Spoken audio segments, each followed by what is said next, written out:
Crucifixion. Crucifixion is one of the most historically infamous forms of execution, best known today as the method by which Jesus, the central figure of Christianity, was put to death. This form of punishment originated in ancient Rome and was initially used to deal with traitors and deserters. Victims were displayed in public, both as a warning and a source of humiliation. During the process, the condemned person's arms were stretched out and nailed to the horizontal beam of the cross. The pain was excruciating, often causing victims to lose consciousness. Next, the feet were nailed to the vertical post. To intensify the suffering, executioners would sometimes break the victim's leg bones or sever tendons, preventing any support from the legs and forcing the full weight of the body to hang from the torn arms and shoulders. The true horror of crucifixion lay not just in the immediate pain, but in the uncertainty of death. Victims could die from blood loss, infection, suffocation, dehydration, exposure to the elements, or even being pecked by scavenging birds. Death was slow, public, and agonizing, designed not only to punish but to serve as a brutal spectacle.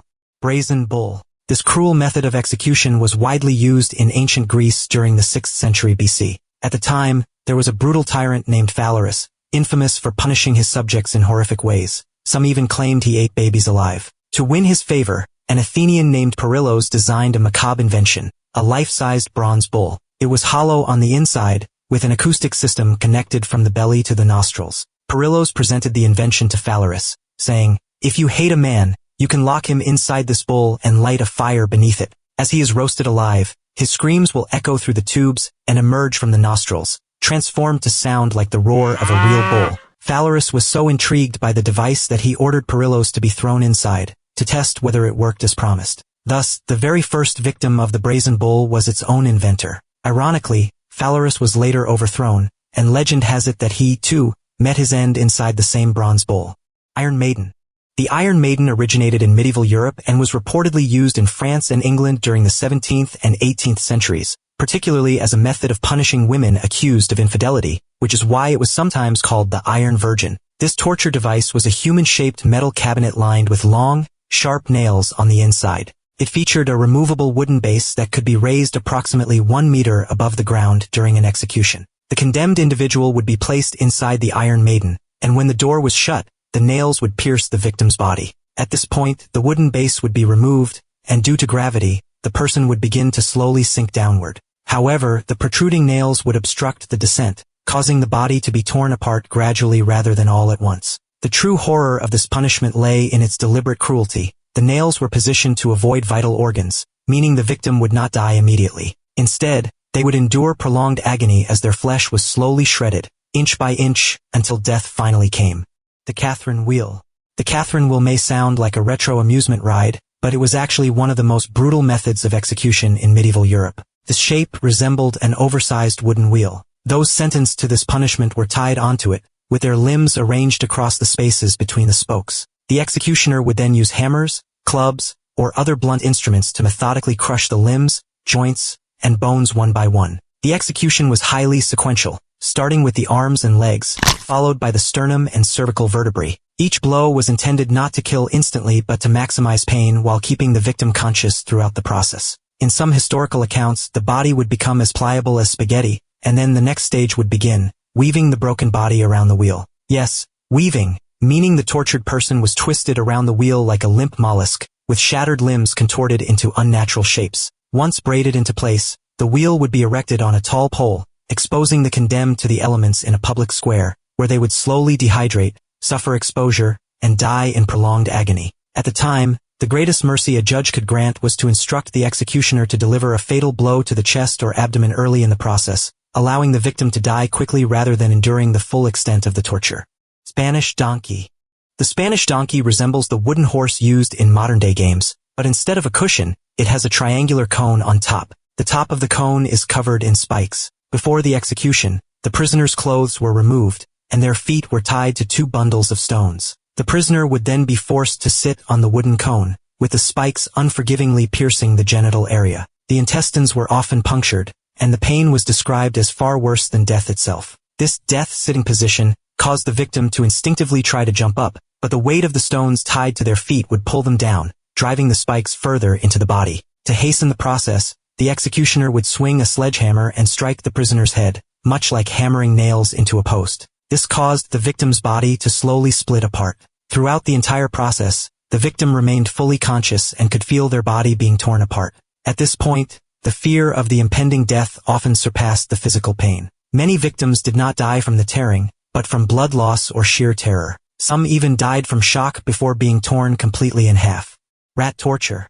Rat torture was a gruesome method that involved tying the victim to a board and placing a rat inside a metal or ceramic container. The open end of the container was fastened tightly against the victim's abdomen, thighs, or chest. A fire would then be lit under the outside of the container to gradually heat it. The rat, being a sensitive and instinct-driven creature, would quickly panic as the temperature rose. Desperate to escape, it would begin burrowing in the only direction possible, into the victim's flesh. The person being tortured could clearly feel the rat's claws and teeth tearing through muscle and organs, while experiencing an intense and terrifying psychological horror, the feeling of being eaten alive. The process was not only physically excruciating but also mentally devastating. It involved no blade or weapon, yet often resulted in a longer, more agonizing death. This form of torture dates back to the European Dark Ages.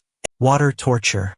Water torture is considered one of the most abrasive and prolonged methods of torment. The process begins with the prisoner lying flat on their back, their head, hands, and feet tightly bound to prevent any movement. A small incision is made at the center of the prisoner's forehead, and a large bucket of water is suspended above them, its bottom pierced with a tiny hole. From this opening, a steady stream of water droplets begins to fall, each drop landing directly onto the open wound on the forehead. Over time, as blood seeps from the incision, the water mixes with it, splashing down the prisoner's face in an unrelenting rhythm. This endless dripping prevents the wound from healing, causing the injury to swell, fester, and slowly infect surrounding tissue. As the days pass, the torturer intensifies the method. The prisoner's scalp is soaked in salt solution, worsening the pain, while a steaming towel is placed over their face, increasing pressure and discomfort. After several days, often as many as 10, the prisoner begins to experience extreme weakness and symptoms of psychosis. The scalp may begin to detach, and blood can emerge not only from the wound, but also from the eyes,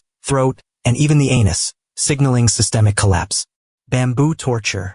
Bamboo punishment, an ancient and brutal form of execution, was used across various regions in Asia and was especially widespread in ancient China. This method takes advantage of the extraordinary growth rate of bamboo, which can grow up to 90 centimeters within 24 hours, as well as its sharp and rigid tips. In one version of the punishment, the condemned person was stripped naked and tied flat over bamboo shoots that had not yet fully emerged from the ground. Then, the executioners would do nothing more than wait. Over the next several hours or days, the bamboo would continue its natural growth, slowly piercing through the victim's skin, muscles, and eventually internal organs, like a green drill, emerging from the body as if breaking through the earth. In another variation, the victim would be tied in a squatting position with the anus positioned directly over the tip of a bamboo shoot. As the bamboo grew upward, it would gradually impale the person from below, causing unimaginable pain over a prolonged period. The slow and natural pace of growth made this one of the most terrifyingly passive yet effective methods of execution, using nature itself as the instrument of death.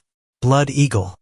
The blood eagle, which originated in medieval Scandinavia, is said to be a form of retributive punishment used by the Vikings. Before the execution began, the victim would be fed a bowl of herbs to slow down bodily functions and prevent a quick death. They were then strapped face down to a torture rack, their back fully exposed. The executioner would begin by carving the outline of a wingless eagle into the skin of the prisoner's back. A sharp blade was then used to slice through the flesh and expose the ribs beneath. One by one, the ribs were broken and pulled outward along with the surrounding muscle tissue, creating a grotesque set of bone wings, extending from the spine, completing the image of a bloodied, flightless eagle. To complete the ritual, the executioner would pull the victim's lungs out through the openings in the back and lay them beneath the exposed ribs. Salt was then rubbed into the wounds, intensifying the agony. As the lungs continued to gasp in the open air, the resulting movement caused the blood-drenched wings to rise and fall, as if fluttering in a final, desperate attempt to fly. But the blood eagle would not take flight.